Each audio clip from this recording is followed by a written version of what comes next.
Assalamualaikum and good morning, ladies and gentlemen. Thank you all for finding time and participating in today's webinar session by Southeast Asia Regional Center for Counter-Terrorism or SEARCCT. My name is Zurina Ahmad, Tejuddin, the Director of Research and Publications Division for SEARCCT. And I am the moderator for today's webinar.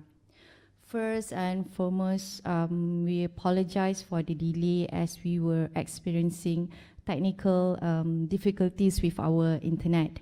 So before we start our session, I would like to check if you can hear us clearly. Please let us know, and you can just write in your response in the chat space. Okay, great. Thank you so much for your feedback. Okay, let's begin. Ladies and gentlemen, last week we had interesting discussions about far-right extremism, Daesh, and terrorist groups in Southeast Asia within the context of COVID-19 pandemic. Today we will be reflecting on the topic of counterterrorism in the new normal, need for a new strategy. Specifically, we will discuss three issues surrounding law enforcement, counter-narratives, and legal and judiciary. To discuss these subjects, we are delighted to have with us this morning three distinguished speakers who will share their experience, expertise, and views. Ladies and gentlemen, our second speaker for today is Puan Adlyss Adelya Muhammad Adnan, who is currently an analyst in the Digital Strategic Communications Division at the SEARCCT. Her areas of expertise include terrorist messaging in Malaysia, focusing on terrorist narrative, target audience, as well as social media platforms used by the terrorist groups. Prior to her current role, Ms. Adlyss has served in Human Rights Commission of Malaysia and Institute of Strategic International Studies, ISIS. Ms. Adlyss has an honours degree in International Relations and Politics and master's degree in global politics and law from the University of Sheffield. She lectures frequently on terrorism and radicalization and manage various preventing and countering violent extremism projects in SEARCCT. Today, Ms. Adlyss will talk about counter-narratives. Without further ado, I would like to invite Ms. Adlyss to deliver her presentation. Hi, Assalamualaikum, and good morning. Actually, it's good afternoon, everyone. Are you able to hear me clearly?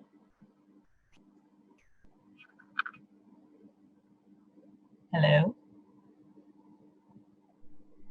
Hi, Puan Adlyss, we can hear you. Yeah. Okay, good. Okay, thanks for the introduction, Puan Zurina. So today I'm basically, hold on, let me just share my screen.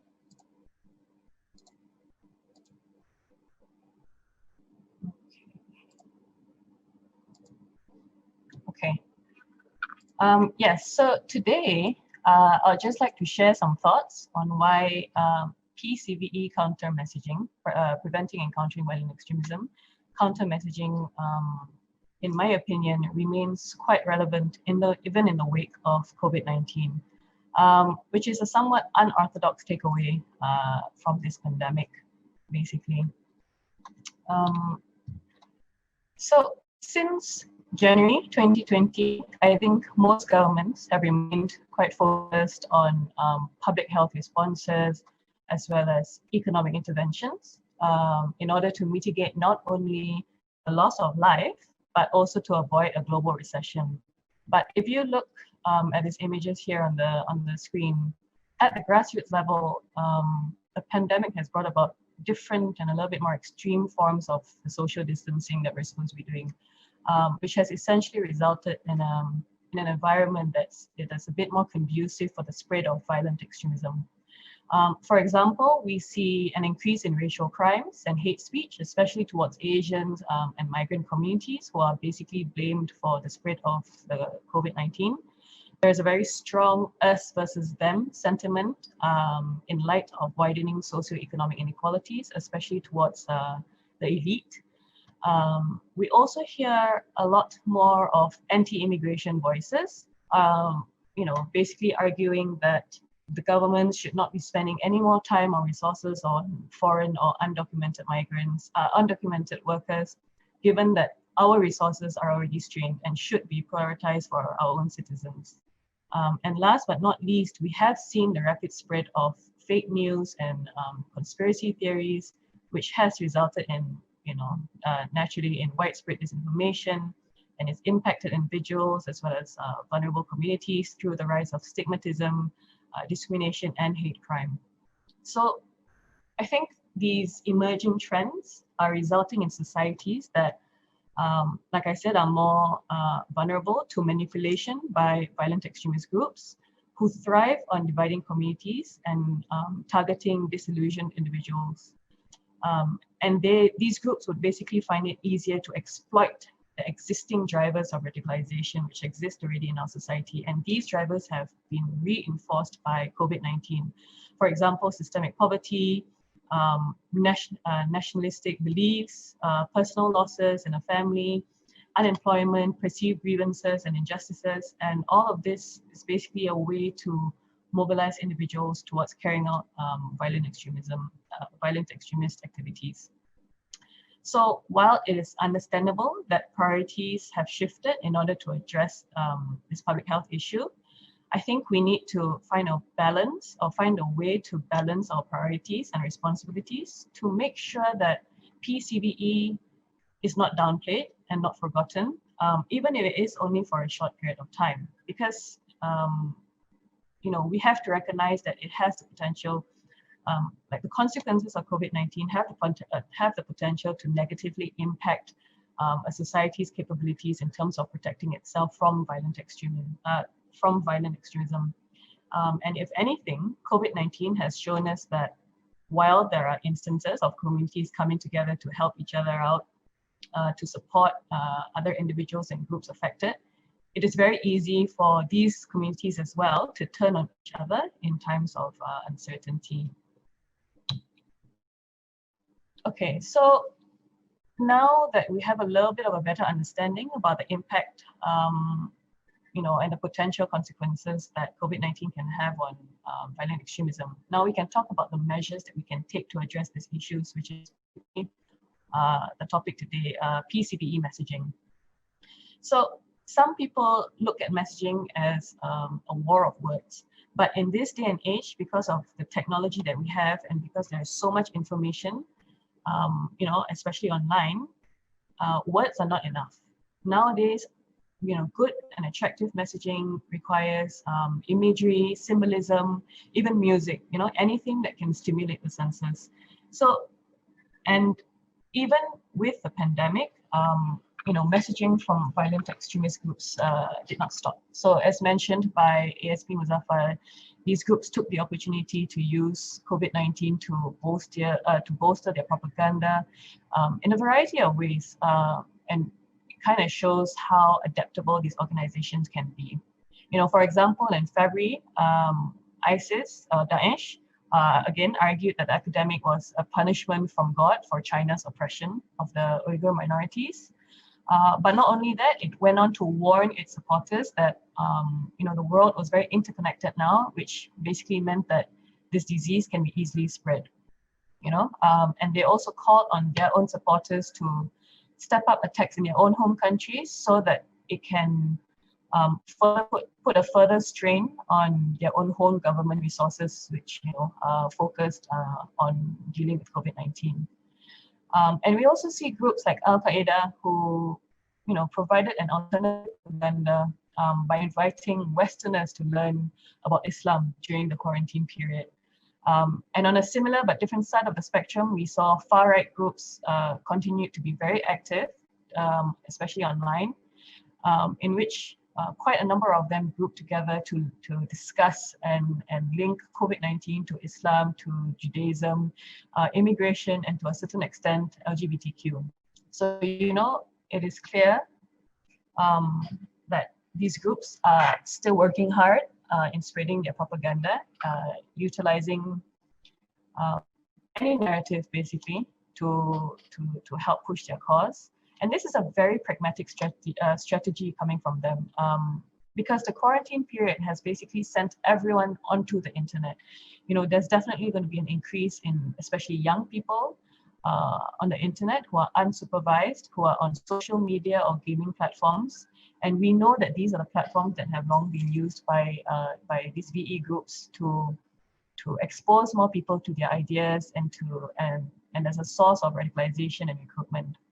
Because for these groups, this is basically the essence of their support. These groups are, they are nothing without manpower, and they need to employ very powerful and impactful narratives to convince individuals to carry out their objectives, especially if they end up dying in the process. So this is why, I think it is equally important to understand the narratives that are being churned out by VE groups, so that we have a better and deeper understanding of the motivations behind an individual's decision to lend support or to actively get involved with VE activities. Okay, so SEARCCT actually started doing its messaging efforts about 4 years ago, and we started off with counter messaging, using counter narratives to directly address and dispel the arguments that were being pushed out by violent extremist groups, who, as we all know, are professionals at manipulating information in order to influence and radicalize. Groups like Daesh, they constantly use ideological and religious arguments to justify their causes, as well as their calls for violence. So, for example, back then, the concept of hijrah was very much promoted, especially because they had territory at the time, and they stated that it was the duty for all Muslims to make hijrah to the so-called Islamic caliphate that they had set up, and besides that, they also regularly published articles on why it was necessary and halal to kill non-Muslims. So how SEARCCT responded to that was to actually engage with religious scholars, because we have no religious expert here to talk about these narratives and to debunk them directly. And this is something that I think we need to keep in mind, is that we may not be necessarily the right people to speak on such matters, because we, number one, we don't have the experience and the expertise, and we need to find the appropriate messengers. The last thing any messaging campaign needs is for its credibility to be questioned, which happens a lot, especially because we are coming from a government's perspective. So regardless of whether your message is correct, the minute it comes from us, the essence is already watered down. And so this is something that we became aware of very soon after beginning the work. And since then, we've not only focused on fine-tuning the counter-narratives, but also we put a lot of effort into identifying appropriate messengers who can carry across and deliver the full weight of the message to the intended target audience. And for SEARCCT, we have always targeted individuals or groups who are viewed as on the fence, meaning those people who have shown an interest in the ideas surrounding violent extremism, but who are still open and searching for answers or for alternative options, as well as those who have no awareness of the issue, especially when we're talking about dangers of online radicalization. So an example of a counter messaging campaign that we have done is the Prison 3R series, Radicalization, Rehabilitation, and Reintegration. This was a project that began in 2018 and was completed last year, and we collaborated with the Prisons Department, and we were given the rare opportunity to interview current and ex-detainees who had been charged with and convicted of terrorism-related activities. So the goal of this project was essentially to produce and disseminate compelling counter-narrative digital products based on the real-life experiences of those individuals, and these products were then disseminated by social media platforms. So the basis of this project was to achieve and fulfill the three important elements of any messaging strategy, which is to ensure the authenticity of the message, the credibility of the messenger, and the relevance and the shareability of the product on the identified media platform. And we basically came up with this idea after a series of workshops held with undergraduates from our local and international universities. We found that many of the participants were receptive to hearing to what we were saying, but they were not convinced because it was coming from the government side. So meaning to say that the minute it sounds like propaganda, it is viewed with suspicion and skepticism. And so we were told that, all these stories and all these narratives or counter narratives that we were trying to push out, it would be more effective if they could hear it from the individuals who were involved in the first place. So this got us thinking about what we could do.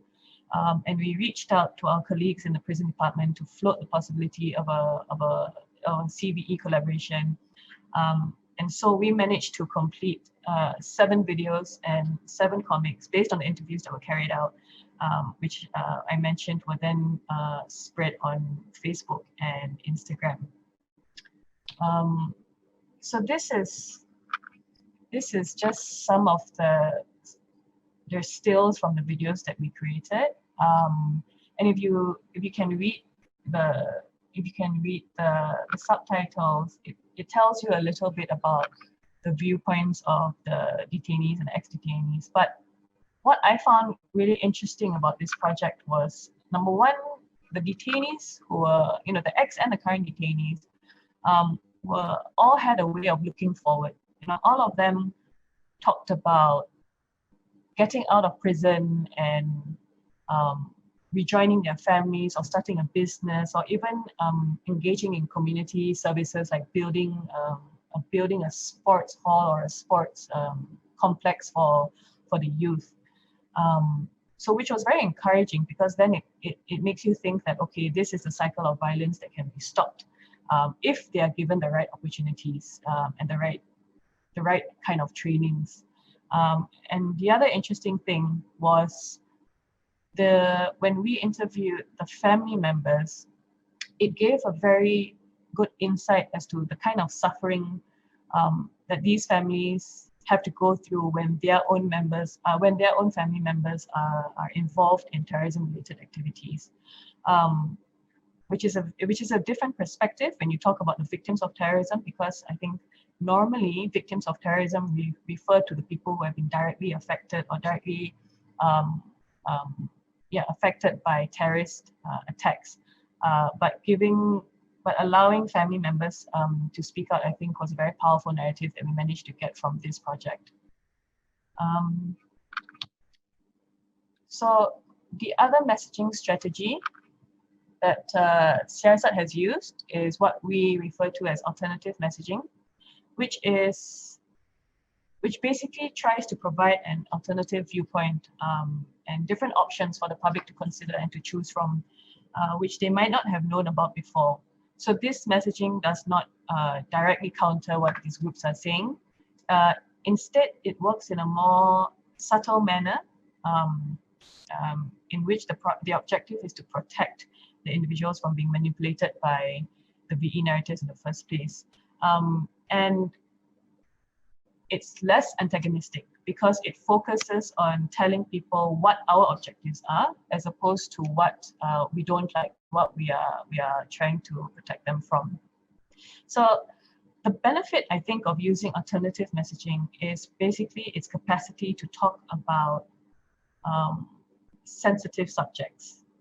And we often use alternative messaging when we are focusing on addressing the different drivers of radicalization because it is more flexible. You know, for example, let's say if we identify a group of individuals who are considered vulnerable to radicalization because they are online, they are unsupervised, and they've shown low levels of critical thinking, you know, we would respond to that by coming up with a messaging campaign that addresses those factors by using themes like digital literacy. You know, so this is basically our attempt at trying to provide some form of a mental barrier that can act to lessen their vulnerabilities to violent extremist messaging. So an example of a campaign of an alternative messaging campaign that SEARCCT has done is this Senjata Saya campaign, in which we tried to redefine the word weapon and to get people thinking about what unique weapon they themselves had. You know, it's a provocative question because normally when you hear the word weapon, you think about firearms, you think about violence, you think about war. But the message here was to basically give individuals, especially our youth, a sense of empowerment, that they could affect positive change by, if they wanted to, by using their own abilities or even their own personalities, you know. So to illustrate this, we tried to target a variety of audiences by working with influencers from those respective pools. So we worked with a rapper, a Sabahan radio host, a poet, and two individuals who founded their own NGOs. And so examples of their weapons were like their voice or their words, their music, their compassion, or even their friendliness. You know, so this basically shows that even ordinary people can do heroic things and, you know, can help their communities. And it was not necessary to resort to violence to achieve them, you know, which is normally the narrative that is pushed up by VE groups, you know, that violence is necessary to have any kind of positive impact. Okay, so since I think somewhere along the way, we've definitely had the opportunity to learn a few things from our successes, but also a lot of things from our many failures. And one of the things that we have learned is that whilst there is a need to address violent extremism online through counter and alternative messaging, it is not enough to rely solely on that. You know, I think a lot of academics and practitioners have noticed this, that what messaging strategies need right now is to have that on-ground element, you know, because providing a counter or alternative viewpoint is just one part in a holistic framework. You know, it is not able to completely dissuade individuals from being attracted to violent extremism, especially if they are not given a platform to actively get involved in. So what I mean is that we need programs to get people, especially our youth, off the internet into a room where they can have real and actual interactions with others and to engage in activities that can empower them and that into becoming a more active member of society, basically. And this is one of the things I've realized about from the youth workshops that we run, is that so many of them are constantly seeking ways to be useful to society and to the world.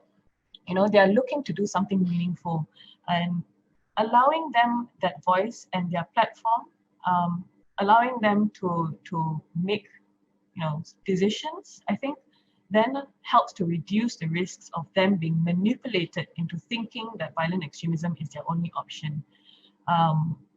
And, you know, not only that, I think this serves as a good opportunity for government agencies to expand its partnerships, you know, not only with civil society organizations, but also with the private sector. Working with CSOs will help to provide access as well as practical on-ground knowledge of the communities that we are trying to engage with. Whereas partnerships with the private sector can help with the other drivers of radicalization, the socioeconomic circumstances. So for the other thing that I want to stress for a messaging campaign is that coordination and consistency is key for any kind of campaign to be effective. And this is something, unfortunately, that we can and we must learn from groups like Daesh. So back in 2014, all their media agencies were releasing up to 30 digital products a day, on multiple platforms in various languages and different kind of formats, video posters, even nasyid pun ada, and so it's that there's so much information that this can basically cause individuals to start believing in it, even if they didn't believe it in the first place. After a while, I think if you see something and you read something more often enough, you will start to believe it eventually, especially if there is nothing else online that can counter it. So an example of a coordinated effort is the strategy that was set out by the Global Coalition to Defeat ISIS, which is a global counter-messaging initiative where every week a messaging theme is set for member countries to pick up and to message on. But the challenge with this strategy or this model is that messaging differs from country to country. So, for some countries, this narrative might work, but it might not work for others, especially if we take into account the different cultural norms and values, between the East and West. So in that sense, it might be worthwhile identifying relevant local agencies and CSOs and to equip them with messaging capabilities so that we can push out specific narratives within a set period of time so that it has a bigger impact within society. Which then helps us to frame the narratives in different ways depending on the target audience that each agency or CSO works with. So for example, if we were to try and promote the alternative narrative of peace building in society, so government agencies and CSOs that focus on women or even belia, they can craft specific messaging products to encourage the role of women and youth in peace building initiatives. And to take it one step further, I think this will be a good opportunity to actively engage with the target audience by providing capacity building workshops or programs that can help them to realize their potential as future PCBE messengers. So it is a message done for them, from them, basically. So, and the other thing that I wanted to mention is the need to be proactive. This is something that's always been talked about. But basically, given that the global environment is always changing, I think there is a great need to be aware of and to plan for messaging strategies that can address the various existing threats without waiting for it to come to us. So. For example, we are seeing a shift in terrorist threats now towards right-wing extremism. So for Malaysia, we have to consider how that can affect people, how that can affect us, or whether it can affect us at all. In my opinion, I think far-right narratives can be manipulated and adapted to the local context in the form of ethno-nationalist extremism. So attempting to forecast potential threats may prove to be advantageous, especially if we are able to understand how it can be localized, and so then we can identify and formulate strategies based on the projections. So in this way, we are not just reacting to threats, we are proactively looking out for them and finding ways to prevent it before it takes root in our own country. And the last one on this list is the monitoring and evaluation component, which is probably the most difficult thing for PCBE practitioners. But basically, what M&E does is that it allows practitioners to do two things. One is to have an inbuilt mechanism within their campaign in which there are checkpoints that serve as a pause to re-evaluate whether the goals and objectives of the messaging campaign is being realized. And if it's not being realized, it gives you the opportunity to recalibrate your strategy. And one way to do this is to actually have regular focus groups with the intended target audience, especially in the early or midway stages of the implementation, so that their feedback can help you go back to the drawing board to see whether or not this is still the right direction.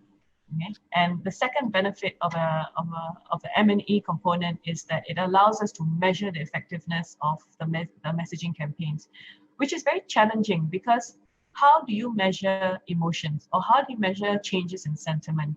You know, we have tools that can do that. They're called sentiment analysis tools, but most of the time, you know, they're very technical, they're very expensive, and definitely not very accessible, particularly by CSOs. So like I said, for SEARCCT, this remains a very big challenge. You know, so far we've attempted to carry out basic measurements, basic monitoring steps, but ultimately most of our evaluations rely on qualitative type of methods. So one last thing I wanted to mention actually is a takeaway from the emergence of COVID, which are the concepts of readiness and adaptability. You know, so from the counterterrorism PCVE perspective, there are two things that come to mind when we think about those concepts. You know, first, are government agencies fully prepared and well equipped to respond to a crisis situation? And I'm not just talking about mitigating and limiting physical damage and human loss of life, but also in terms of guiding and managing the expectations of a society after a crisis, you know, as well as providing the emotional and social support to facilitate recovery. And secondly, are our citizens prepared? Are they able to respond and thrive after an emergency event, particularly, you know, especially after, in the case of a post-terrorist attack, you know, which challenges a society's sense of well-being, security, cohesion. It is very easy for communities to experience a breakdown in trust. Okay, so this results in a more fractured community that is unable to overcome and basically to move forward. And this sentiment was very aptly highlighted by Ms. Alina Noor. She published an article back in March, 1 year after the Christchurch mosque attacks, in which she wrote that in responding to the terrorist threat in general, there must be a closer examination of the strength of relationships in our societies that determine our collective resilience to violent extremism, and that this is the soft underbelly of preventing and countering violent extremism. And in my opinion, I think this is basically the future of PCVE messaging. It is this ability to build resilience amongst our societies, you know, and we need to expand our lenses to include strategies that focus on fostering strong relationships based on mutually agreed common norms and values, especially amongst the diverse communities, so that we have a unifying foundation that we can rely on or fall back on when something terrible happens, you know, when a traumatic event happens. And not only that, you know, this foundation will act as a defense, you know, particularly from future threats by whichever VE group that exists here, you know, because they constantly seek to exploit the vulnerabilities of a society, especially, you know, this whole divide and conquer. And they try to spread discord and disinformation. So, you know, I think in most cases, I think the government agencies are already focusing and prioritizing the enhancement of its capabilities to respond to the various types of terrorist threats. You know, the protection of critical infrastructures, first respondent trainings, CBRNE attacks, and many more. SEARCCT itself, we've worked together with the RMP, Bomba, Angkatan Tentera Malaysia, as well as the private sector to conduct, I think, more than 25 programs on crisis management since 2015. But, in our attempt to protect our networks, our digital spaces, physical infrastructures, I think we need to be reminded that for governments to be successful in its post-incident responses, we need to have a functional human society that is not only adaptable, but is resilient and strong-willed in upholding its shared values. And I think resilience messaging, especially in the Malaysian context, can begin with understanding first what makes us vulnerable, which opens up a lot of opportunities to insert elements of PCVE. So for example, we may view our diversity, multi-ethnic, multi-religious, it's something to celebrate and it's a normal way of life. But our enemies will view it as a weakness that they can exploit. So when if we accept this train of thought, we can preempt these potential threats that aim to create discord, so we can try and foster more engagements and closer ties between the various groups, and you empower these groups to talk about their experiences so that wider society can basically share in it. And I think the other type of resilience building strategies that we have to think about is the opening up of platforms for young people to speak on and for them to get involved.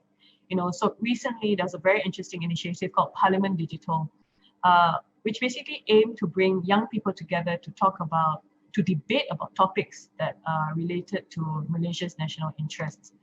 And what is good about these kind of programs is that it allows our youth to take ownership of the direction that they want to see Malaysia move towards, and to craft solutions for themselves, on how to achieve these goals. If we provide the youth a safe platform to speak on, we indirectly instill and foster essential skills that especially a country like ours needs. Critical thinking, responsible communication, conflict resolution capabilities. And these are all skills that are necessary for the building and the preservation of resilient communities, basically.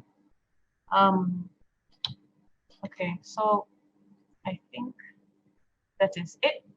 Thank you very much, everyone. Puan Zurina, the floor is yours again.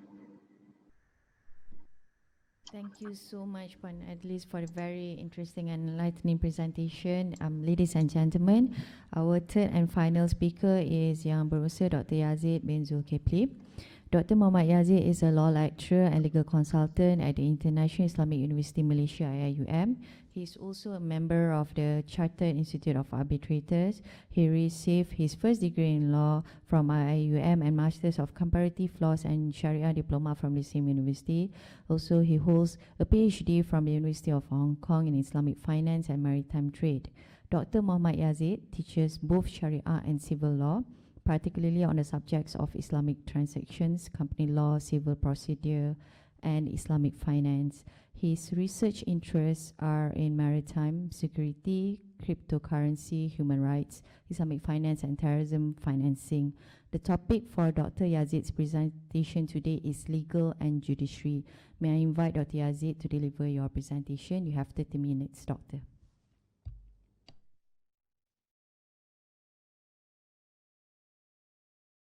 Okay, great. Okay, Assalamualaikum warahmatullahi wabarakatuh, and a very good afternoon to everyone.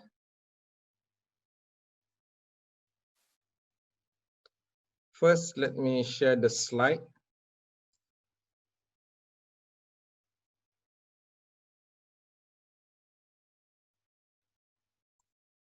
Can you all see the slide?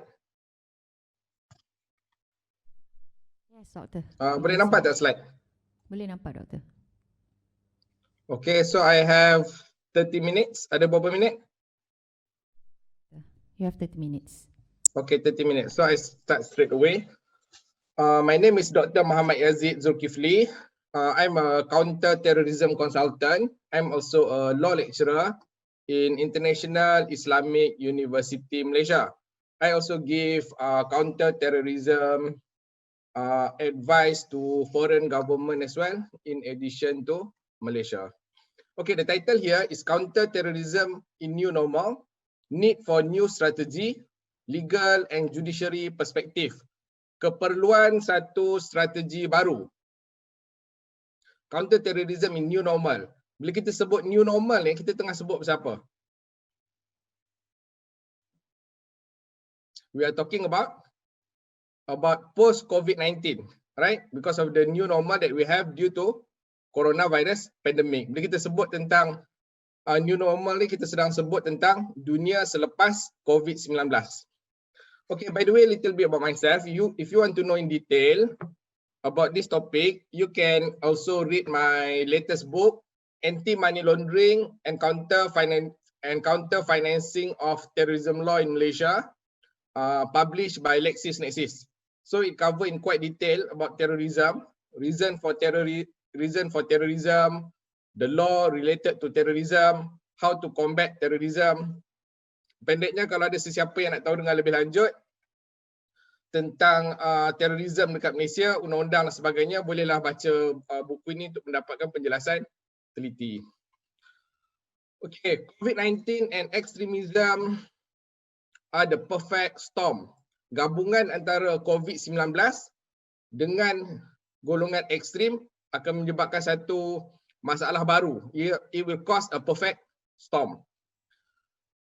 Let's see what is the saying by this expert, by this Juan Zarate, a senior fellow at the Combating Terrorism Center. The severity and extreme disruption of a novel coronavirus will likely spur the imagination of the most creative and dangerous groups and individual to reconsider bioterrorist attack. Secara ringkas kita kena maklum bahawa coronavirus ni akan digunakan oleh kumpulan-kumpulan militan. Okay? Golongan militan, golongan teroris, mereka akan mempertimbangkan semula bioterrorist attack. Dan ini adalah sesuatu yang sebenarnya kita tak bersedia. Pada saya dalam konteks Malaysia, kita tidak betul-betul bersedia untuk menghadapi bioterrorist attack. Kesediaan kita masih kurang. This crisis was not a failure of imagination, but a failure of preparation. Even if costly or difficult, we have to keep imagining and preparing to counter a devastating bioterror attack in the future. So, secara ringkasnya, kita kena maklum bahawa apa yang berlaku ni bukannya kita tak dapat nak agak atau kita tak dapat nak bayangkan bahawa akan berlaku serangan dengan menggunakan biological weapon di masa akan datang. Sebaliknya, apa yang berlaku ialah kita tidak bersedia. Maknanya bukan kita tak pernah fikir bahawa kumpulan militan atau kumpulan teroris akan menggunakan senjata biologi termasuk virus dan sebagainya di masa depan, tetapi masalah sebenar di sini ialah kurangnya persediaan. Dari sudut keselamatan semua, kita dari segi persediaan tu masih kurang. Kita tidak cukup bersedia untuk menghadapi serangan bioterror. Okey, kita memerlukan strategi baru. Why do we need new strategy? Kenapa kita perlukan strategi baru? Sebabnya, the reason is because kita ada cabaran-cabaran baru. We have new challenges. For example, because of biological weapon, new technology, privacy issues, lockdown issues, impact to military and counter-terrorism operation, safety of officers, excessive use of force, human rights issues. Secara ringkas ni kita ada banyak isu-isu baru. Ada banyak isu-isu baru berkaitan penggunaan senjata biologi, teknologi baru, isu privacy, isu lockdown, kesannya kepada operasi counter-terrorism, keselamatan pegawai-pegawai, isu tentang penggunaan kekerasan berlebihan, excessive use of force, lepas tu isu-isu human right. Semua ini adalah isu-isu baru dan kita memerlukan undang-undang yang mampu untuk mendepani semua isu-isu terkini. Okay, for example, about biological weapon, tentang senjata biologi. Coronavirus, COVID-19 ini sendiri adalah menjadi satu isu. Conspiracy theories of COVID-19 being a bioweapon has surfaced, with China and United States accusing each other of having engineered the virus. Sebagai contohnya, Amerika, kalau secara spesifik lagi Trump, menuduh bahawa COVID-19 ini adalah rekaan China. Kalau kita lihat berita BBC News ni, coronavirus, Trump stand by China lab origin theory for virus. Secara ringkasnya, Trump berpegang kepada teori bahawa virus ini berasal daripada lab, daripada makmal di China. Sekalipun teori ini dipetikai oleh FBI dan badan-badan perisikan dan sebagainya. China pula coronavirus, kalau kita lihat berita BBC tu, coronavirus, China accused US of spreading conspiracies. At the same time, some of the China official accused United States. Pada masa yang sama, ada juga pegawai-pegawai daripada China yang menuduh Amerika Syarikat sendiri di belakang COVID-19. Oleh itu berlaku menuduh, berlaku konspirasi teori dan sebagainya. Tapi kita harus maklum bahawa kemungkinan ia digunakan sebagai senjata biologi tidak boleh dipandang remeh. Biological weapon. Biological weapons come under the category of weapon of mass destruction, WMD. Macam nuclear weapon lah, weapon of mass destruction. Which can be weapon of mass destruction, which can be divided into chemical, biological, radiological, nuclear element. A bioweapon can be classified into bacterial agent such as anthrax, toxin such as ricin, and also virus such as smallpox. You see the plant at the back, nampak kan gambar kat belakang tu kan? Participant, can you see the picture? Boleh nampak gambar kat belakang tu? Boleh nampak, Doktor. Ya. Very clear. Itu gambar apa tu? Itu ialah gambar pokok yang boleh digunakan untuk membuat ricin. Toksin ricin ni, sekalipun pada kuantiti yang sangat kecil, boleh membunuh sangat ramai orang. Dan dia bukanlah sesuatu yang dilindungi. Maksudnya ricin ni bukan sesuatu yang sukar hendak diperolehi. Tapi ia boleh dijadikan senjata biologi yang sangat berbahaya. Okay, biological weapon. Kita lihat bahawa kumpulan-kumpulan militan seperti IC semuanya telah menggunakan juga coronavirus pandemik ini, virus COVID-19 ini, dengan mengatakan bahawa virus ini adalah satu balasan daripada Tuhan ke atas golongan-golongan musuh Islam. Contohnya China kerana layanan buruk mereka terhadap orang Islam Uyghur, dan juga kepada Barat kerana menyebabkan persecution of Muslim, kematian orang Islam beramai-ramai. Sebagai contohnya, pelarian-pelarian refugee apabila pergi ke Barat, mereka dihalang daripada memasuki Barat. Oleh itu kapal-kapal mereka, bot banyak tenggelam di laut, mati, budak mati, perempuan mati, bayi mati, orang tua mati. Oleh itu mereka menyalahkan Barat kerana menghalang golongan ini daripada masuk dan sebagainya. Oleh itu golongan militan seperti ISIS has reframed the virus as a divine retribution, hukuman Tuhan ke atas golongan-golongan ini. Al-Qaeda has called the virus the smallest soldier of God. Kalau ikut kumpulan Al-Qaeda telah memanggil virus ini adalah tentera Tuhan yang paling kecil. In the context of Malaysia must put in place a comprehensive strategic action and crisis management plan in the event of outbreak or attack. Malaysia, kita mesti ada pelan strategik hendak menghadapi serangan biological weapon oleh kumpulan militan yang menggunakan virus. Ini adalah sesuatu yang baru, tetapi kita harus bersedia dalam konteks pasca COVID-19.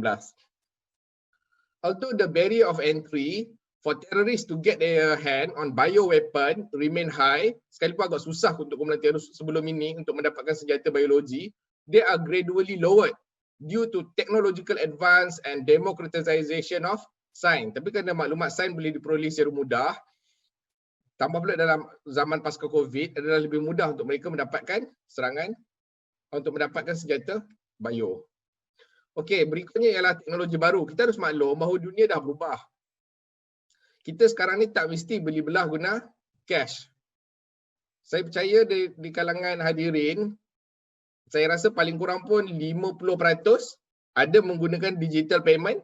Sebagai contohnya menggunakan e-wallet seperti Touch and Go, Grab, GrabPay, Alipay, kan?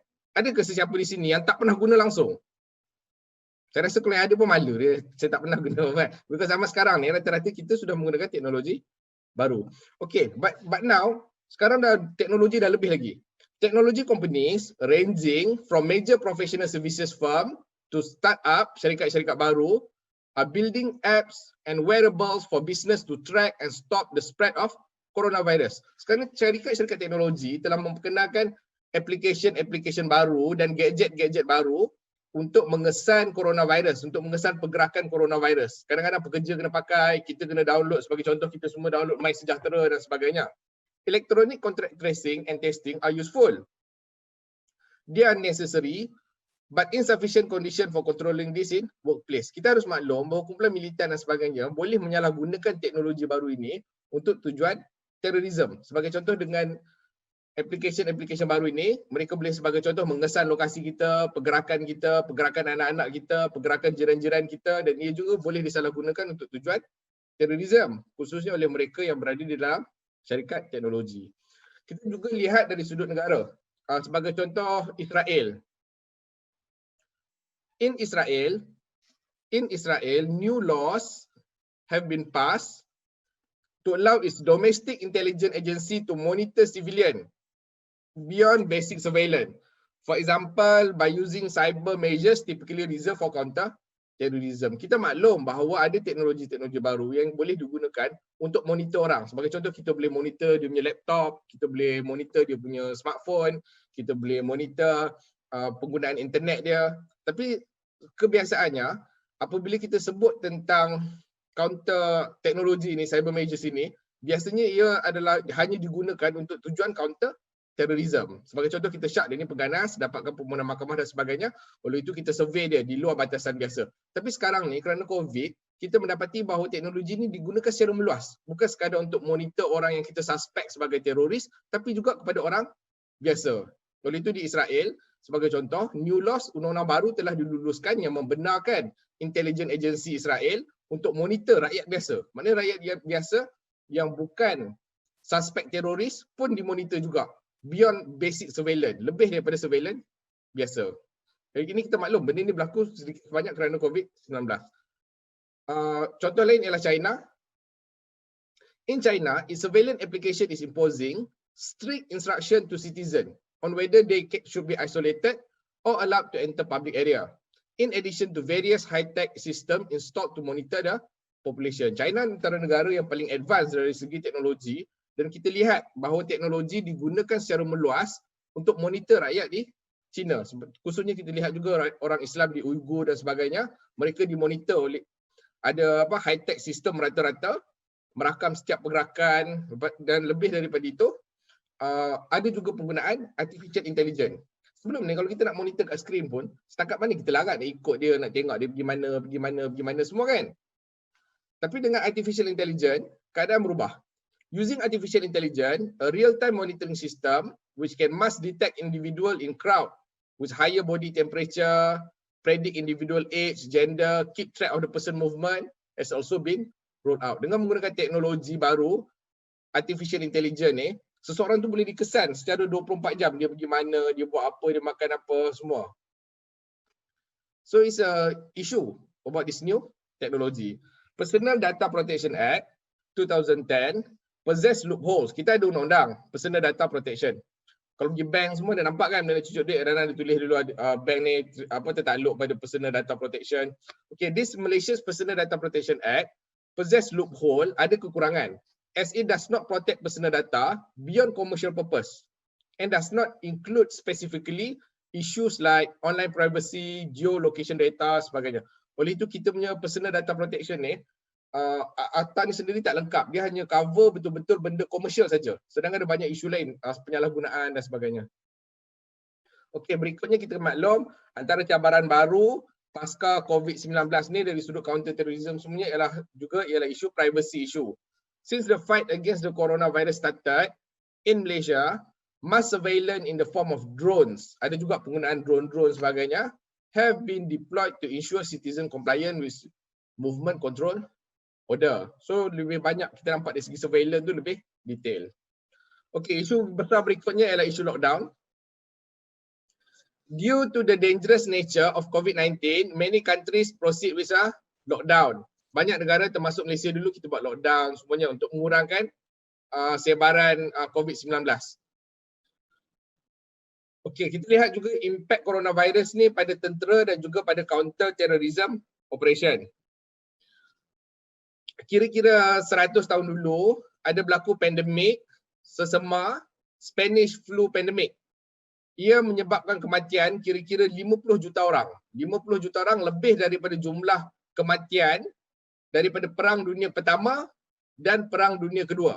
Maknanya kalau kita gabungkan jumlah kematian dalam Perang Dunia Pertama dan jumlah kematian dalam Perang Dunia Kedua, kita bandingkan dengan jumlah yang mati kerana wabak sesama zaman tu, iaitu sekitar 50 juta, yang mati kerana wabak sesama waktu tu lebih ramai daripada yang mati dalam Perang Dunia Pertama dan Perang Dunia Kedua. Oleh itu wabak ini bukan sesuatu yang kecil. Dari sudut tentera, at least 57,000 US military personnel died in World War I. Waktu tengah wabak tahun 1918 tu, sekurang-kurangnya 57,000 askar Amerika Syarikat mati akibat wabak tu. Sebagai perbandingan, hanya 50,000 mati died in combat. Yang mati berperang betul hanyalah 50,000 tentera Amerika, tapi yang mati kerana wabak tu jumlahnya ialah 57,000. Oleh itu kesan coronavirus tidak boleh dipandang rendah, kesan virus. Waktu Perang Dunia Pertama pun tentera Amerika yang mati hanyalah 50,000 mati berperang, died in combat, tapi yang mati kerana influenza waktu tu, pandemik waktu tu jumlahnya sekurangnya 57,000. Another review, kajian lain menunjukkan tentera Amerika sewaktu itu yang masuk hospital, sakit kerana influenza semua ni, jumlahnya lebih 1.1 juta. Lebih 1.1 juta orang. What is the impact of COVID-19 on terrorism, organized crime, military operation and all that? Okay, let's look at impact of coronavirus to military and counter-terrorism operation. In many places, training of recruit has stopped. Biasanya antara kesan dia mempengaruhi dari sudut recruit. Kita kekurangan recruit baru. And then international military exercise has been significantly curtailed. Latihan ketenteraan pun banyak dah dikurangkan. Many ongoing operation, including counter-terrorism operation, has been suspended. Ada aktiviti-aktiviti counter-terrorism terpaksa ditangguhkan. Terpaksa ditangguhkan kerana coronavirus. Apa lagi kesan coronavirus ni? A pandemic can diminish combat readiness, restrict military operation, overwhelm military healthcare infrastructure, restrict movement, divert manpower. Ini antara kesan lain. Dia mengurangkan kita punya kesediaan untuk menghadapi combat, melimitkan operation, restrict movement dan banyak lagi. Okey, dia lebih daripada itu. Kita lihat sebagai contohnya, kerana wabak pandemik ni, apa yang berlaku ialah COVID-19 is viewed as an opportunity by ISIS to liberate prisoners held in Syria, Iraq and other detention facility. Bila negara-negara luar yang ada tahanan-tahanan ISIS mengalami masalah coronavirus, apa yang berlaku, mereka tak cukup kaki tangan, mereka tak cukup staff, mereka tidak cukup staff untuk menjaga detention center, facility semua ni. Dan ada kes-kes di mana tahanan-tahanan ISIS ini terlepas, khususnya yang di bawah tahanan Kurdish dan sebagainya. Di barat pula, within the West, extremists have sought to use social isolation to target and prey on new recruit. Memandang suatu perintah berkurung dan sebagainya, golongan-golongan ekstremis telah mengambil kesempatan ini untuk cuba merekrut anggota-anggota baru. Jangan terkejut, tetapi violent extremists are also infiltrating gaming platform to find new recruits. Sekarang ni bila orang main game, main PS4 semua, kebanyakan game-game ni dia boleh berkomunikasi sesama mereka ketika bermain game, terutama main game perang-perang dan sebagainya. Dan kadang-kadang mereka mengambil kesempatan ini, gaming platform ini, untuk mengambil rekrut-rekrut baru. Isu lain yang timbul ialah isu safety of officers. Among the important issues that need to be catered is the safety of army. The military is vulnerable to virus as well. Golongan yang terlibat menentang golongan teroris ni, mereka pun manusia, mereka pun terdedah kepada coronavirus. Oleh itu, keselamatan staff semua harus juga dipertimbangkan. Tengok berita News Red Time ni, US military weakened by COVID-19 pandemic. Tentera Amerika telah dilemahkan oleh COVID-19. Isu terakhir yang besar ialah excessive use of force and human rights issues. Another important issue that must be properly addressed is preventing excessive use of force by the armed force. Maknanya penggunaan use of force yang berlebihan. Ini akan menghilangkan kepercayaan orang awam. Kita baca sebagai contoh di India, banyak kes polis pukul orang awam sewaktu COVID-19 dan sebagainya, menggunakan kekerasan melampau. Sebagai contoh, isu enforced disappearance, kehilangan paksa. Terdapat juga kesaan supaya Malaysia menyertai International Convention for the Protection of All Persons from Enforced Disappearance. Sebelum ni kerajaan yang sebelum ni ada bercadang hendak menyertai International Convention ni untuk mengelak kehilangan paksa dan sebagainya. Tetapi polisi bawah kerajaan baru ni masih kurang jelas berkaitan dengan convention semua ni. Tapi tak apa, itu bukan fokus kita. Okey, seperti lalu kita lihat bagaimana keadaan terorisme di Malaysia. Adakah sudah bertambah baik ataupun masih teruk? Sebenarnya masih serius. Sebagai contoh, 2019, police seized 6 improvised explosive device and 15 bullets which were meant to be used by terrorist group. Pada tahun lepas, kumpulan teroris telah cuba hendak menuntut bela di atas kematian Muhammad Adib. Mereka merancang hendak membuat serangan besar-besaran di Sri Maha Mariamam Temple, Kuil Sri Maha Mariamam di USJ Subang Jaya, tetapi berjaya digagalkan oleh pihak polis. And then pada tahun lepas juga, polis announce mereka telah menggagalkan 25 rancangan hendak membuat serangan-serangan teroris di Malaysia, khususnya di rumah-rumah ibadat dan sebagainya di Klang Valley.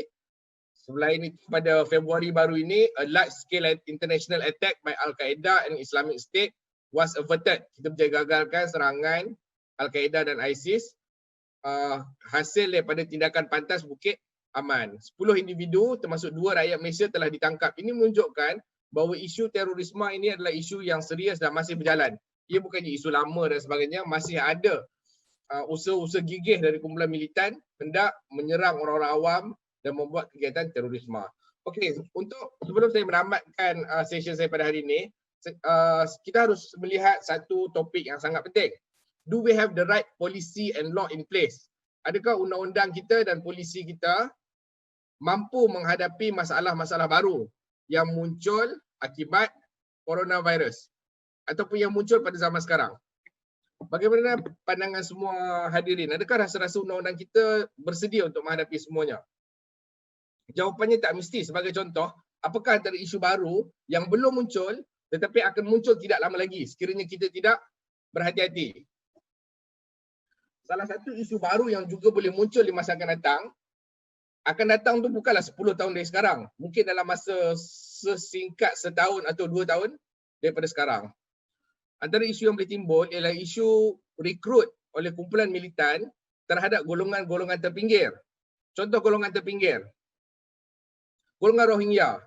Kita maklum bahawa sekarang ini ada mood yang agak kritikal terhadap pelarian-pelarian ataupun terhadap golongan Rohingya atas pelbagai sebab. Kita dapati ini adalah hakikatnya. Sebahagian besar rakyat Malaysia menghadapi masalah dengan golongan Rohingya. Bayangkan anda berada dalam posisi orang Rohingya tersebut.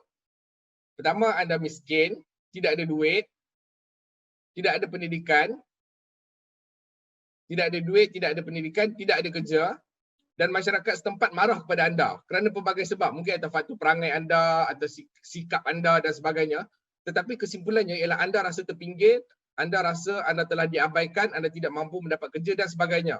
Sebenarnya tanpa disedari, golongan seperti golongan Rohingya ini boleh menjadi target oleh golongan militan untuk rekrut di masa depan. Mereka akan kata, lihatlah kau hidup pun, kau hidup susah, masyarakat pun benci kau, semua orang benci kau. So one of the solution, apa kata kau matilah, kau mati masuk syurga, kau berjihad fisabilillah, semua kau lawan kerajaan jahat ni semua, mereka boleh direkrut. Dan sebenarnya kita tidak ada pendekatan yang komprehensif dalam menangani potensi ini. Sedangkan ini adalah satu potensi yang serius. Kita masih mengambil sikap harapnya tak jadi apa kot, which is not the right policy. Okay, we need to have a clear policy. Okay, secara ringkasnya, sebelum ini satu statement yang menarik. Undang-undang pencegahan.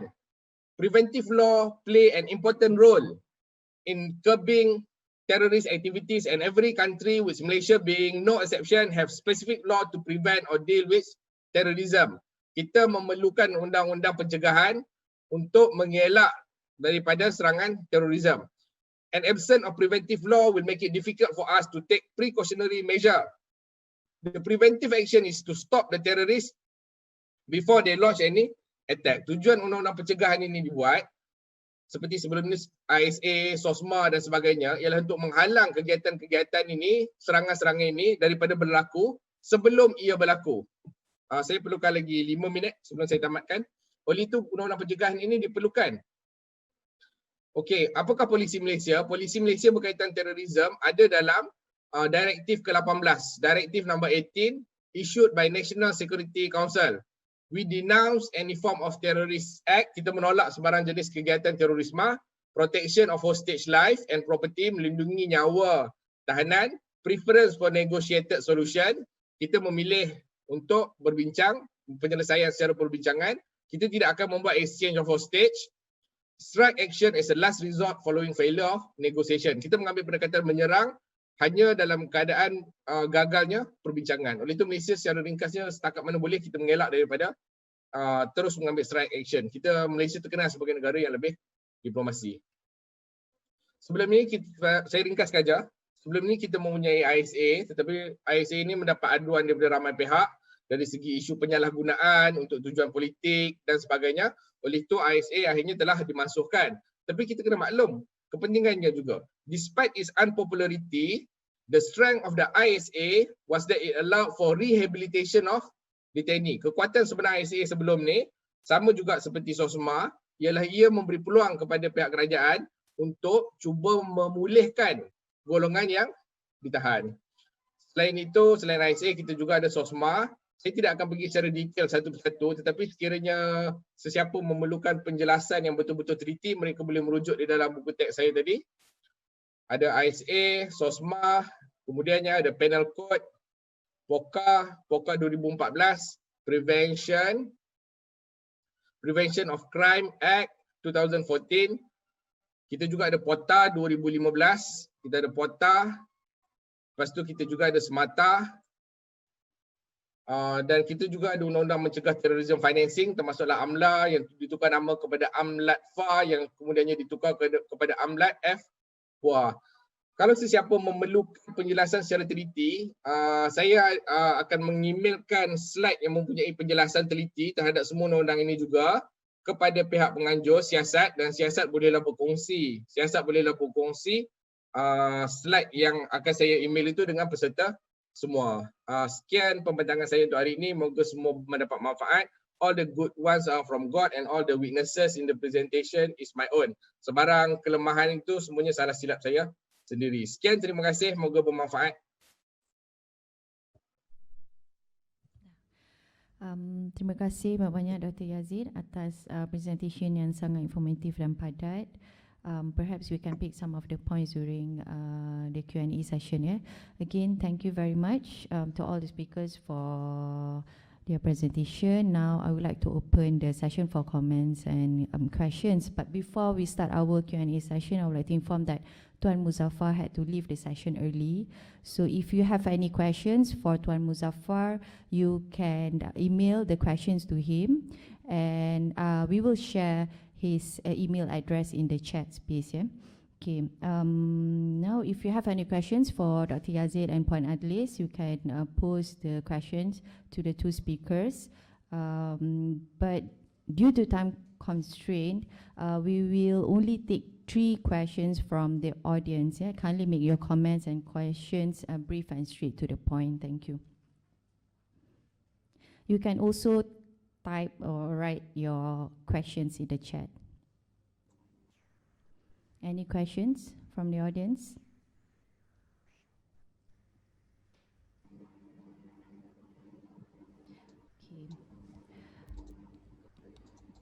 Okay, first question from Cik Syarul Aman Muhammad Sari.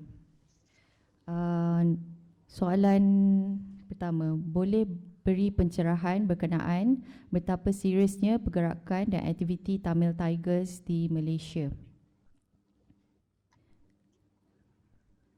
Would like to answer the question, Puan Adlyss or Doctor?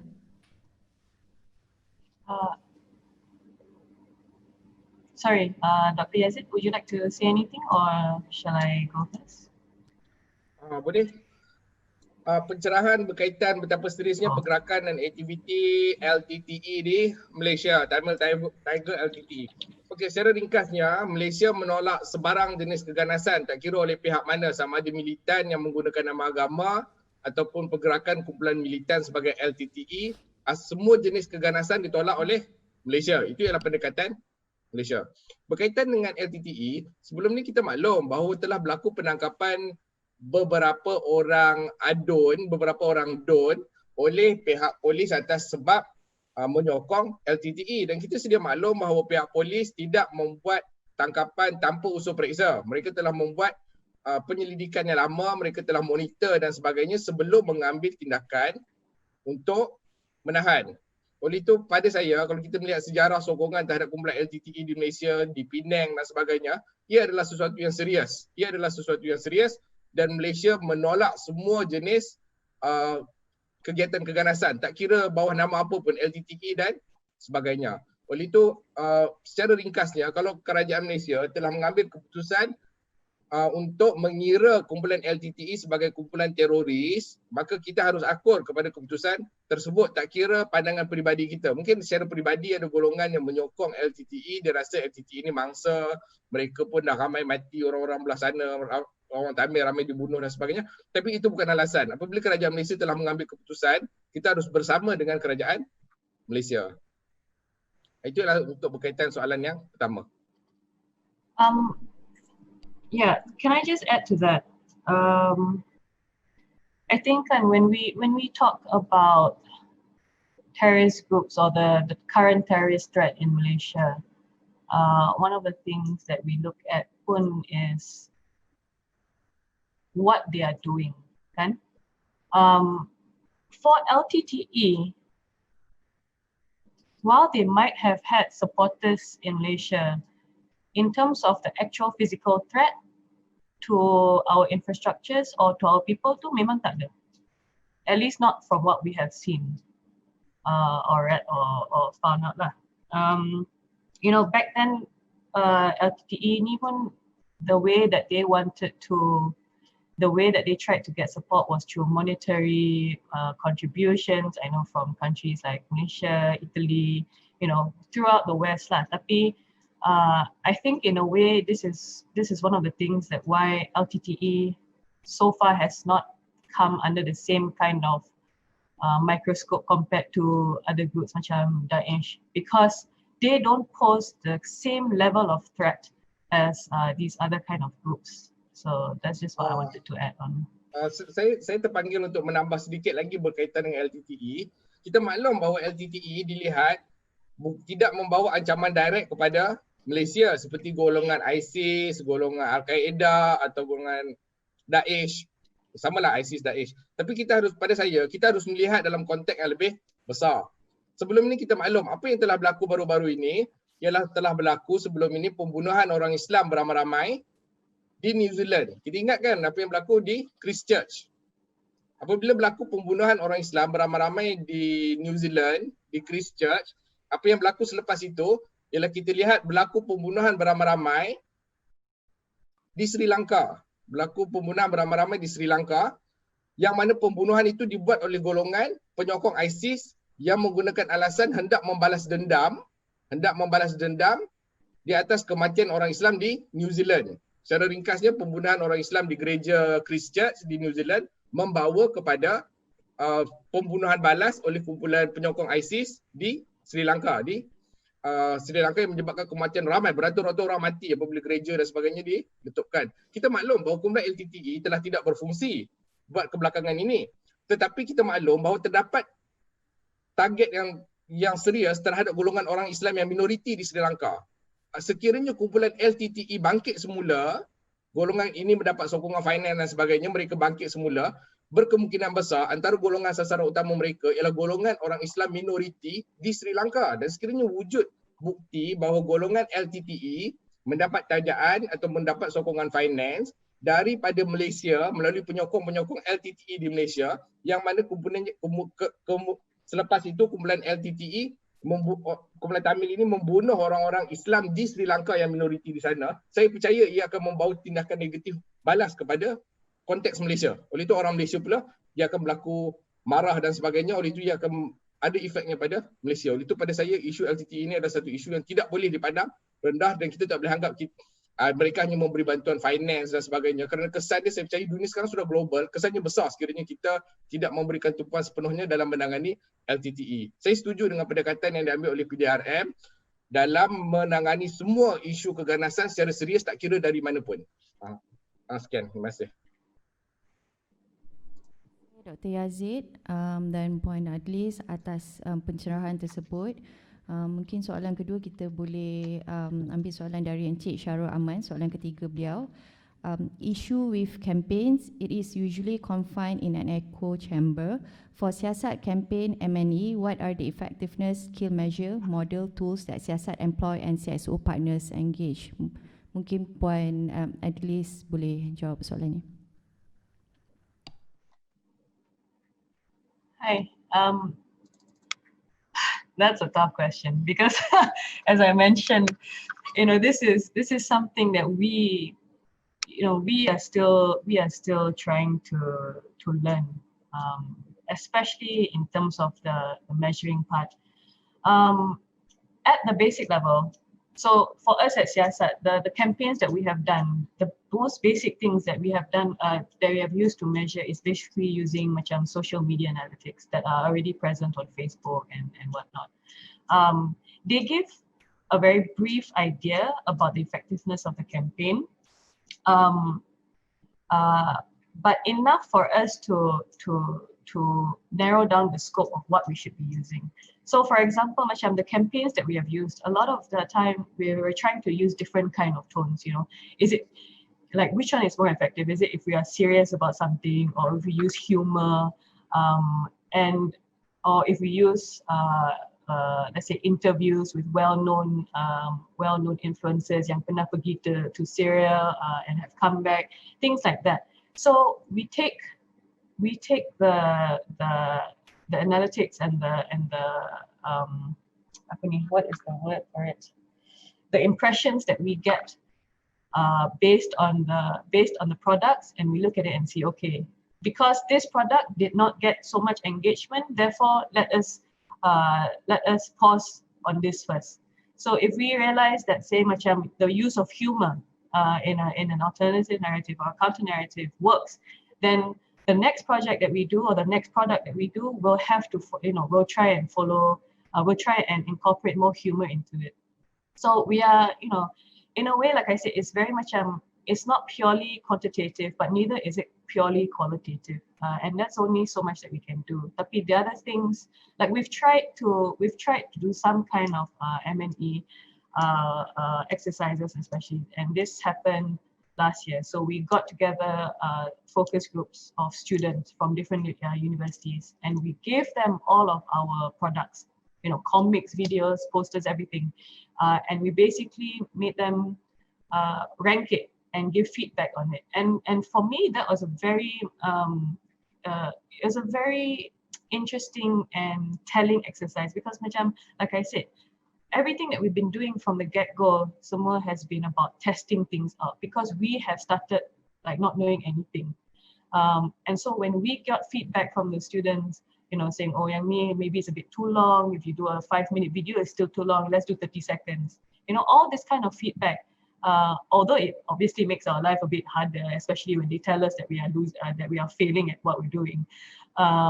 It provides very valuable information about how we can craft the next message, basically. And I think that this is something that we are constantly having to do all the time, which is why I spoke about why it's important to have the M&E component inside your campaign, so that at some point you can stop and say, okay, is this working? If it's not working, let's look back, let's go back, and let's try to change the strategy scape and to test it out on the focus groups, so that they can tell you whether or not this is the proper direction to go in. I hope that answers your question. So much, Puan Adlyss. Okay, the last question from Cik Lutfi. The question is, Malaysia is in the process of developing a National Action Plan, NAP, on PVE. Are there any salient features that we could learn from COVID-19 that we could incorporate into the NAP? Who would like to answer the question? Doctor or Puan Adlyss? Sorry, Dr. Yazid, I'll just try and answer this quickly. Okay. just very short input from me. Satu tambahan, kita nampak dalam COVID-19 ni, kita dah ada isu-isu baru. Sebagai contoh, bila kita sebut isu pelarian Rohingya sebelum ini, kita lihat dari aspek kemanusiaan. Kita manusia, kita kesian mereka semua, kita harus tolong semua. Kita rasa ramai berpandangan dari konteks kemanusiaan. Tapi dalam dunia pasca COVID-19 ni, kita nampak ia juga melibatkan isu keselamatan. Kita lihat dekat dunia sekarang ni, kita dah ada 11 juta kes COVID-19.